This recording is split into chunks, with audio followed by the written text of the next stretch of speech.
Hello everyone, আমি Chandrani. Good morning সবাইকে। আজকে সানডে, সকালবেলা 8টার সময় উঠে পড়েছি। উঠেই ছাদে চলে গেছি, একটু পড়াশুনো করছিলাম। কদিন থেকেই শরীরটা তো বেশ খারাপ, তাই ভাবলাম যতটা সম্ভব রোদে থাকা যায় শরীরের পক্ষে ততই ভালো হবে। আর এই সকালবেলার রোদটা তো শরীরের পক্ষে খুবই ভালো। পড়াশুনো করতে করতে এখন প্রায় 10টা বাজছে, আর এখন আর রোদটা নিতে পারছি না গায়ে। মনে হচ্ছে নিচে চলে যায়। তাই নিচে চলে গেলাম, নিচে গিয়ে ব্রাশটা সেরে নিলাম। তারপরে আজকের মোটামুটি যা কাচাকুচি ছিল সেগুলো ভিজিয়ে রেখে দিয়েছি সার্ফে। আর এইদিকে বালতিতে জল গরমও করে নিয়েছি, কারণ ওই ঠান্ডা জলে সকাল সকাল কাচাকুচি করলে আর আমাকে আর দেখতে হবে না কালকে অফিস যাওয়ার জন্যে। আর এইদিকে আমি ব্রেকফাস্টের জন্য পাউরুটিগুলো প্রথমে সেঁকে নিয়েছি ভালো করে, তার ওপরে জ্যাম দিয়ে বানিয়ে নিলাম। আর একটু গরম জলও করে নিয়েছি, কারণ এখন যত সম্ভব চেষ্টা করছি উষুম গরম জল খাওয়ার। আর আমি চালটা দেওয়ার সময় এইভাবে মেপে নিই মুঠো করে, এতে খুব সুবিধা হয়।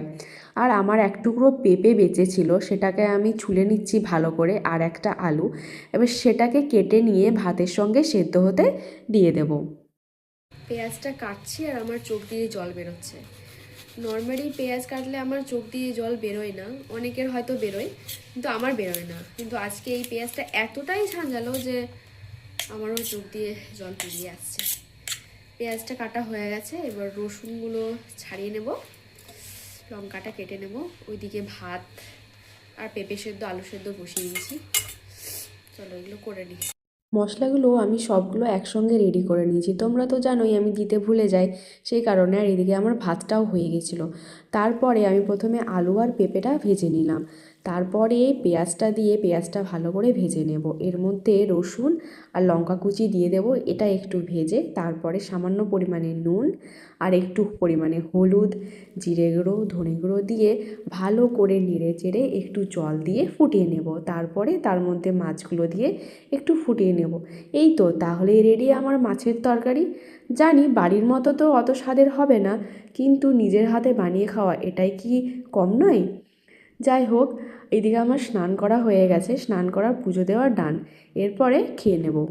মাছের মাথাটা আমিই নিলাম, মাছের মাথা খেতে আমার সেই ভাল লাগে। তারপর সোজা চলে গেলাম ছাদে, কিছু কাপড় নিয়ে গেছিলাম। এটা হচ্ছে সেকেন্ড স্টেজ, কিন্তু প্রথম স্টেজ কাপড় কাচা কমপ্লিট।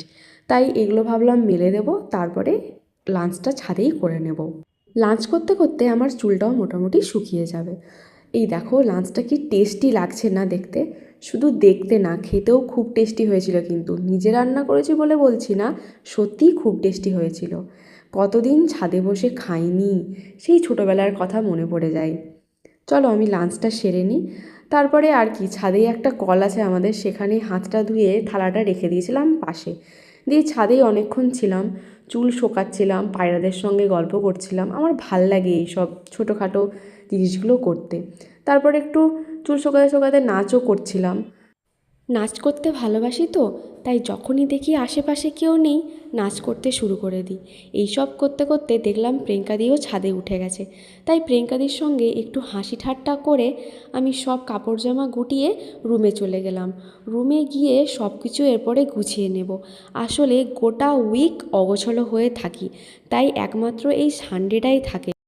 তাই আমি চেষ্টা করি সব কিছু পরপর ডে ওয়াইজ সাজিয়ে রাখতে, যাতে অফিস যাওয়ার সময় একদম প্রবলেম না হয়, সব কিছু হাতের কাছে পাওয়া যায়। কারণ যখন অফিস থাকে তাড়াহুড়োর মধ্যে কিছুই খুঁজে পাই না সাজিয়ে গুছিয়ে না রাখলে। এদিকে আমি হেয়ারে একটু সিরাম লাগিয়ে নিচ্ছি, তারপরে চুলটা ভালো করে আঁচড়ে একটু ক্লেচার লাগিয়ে নেব। স্নান করার পরে চুল আঁচড়ানো হয়নি। ব্যাস, আজকের জন্যে এইটুকুই। আপনারা সবাই ভালো থাকবেন। আজকের ব্লগটা কেমন লাগলো কমেন্ট করে নিশ্চয়ই জানাবেন। Tata, good night.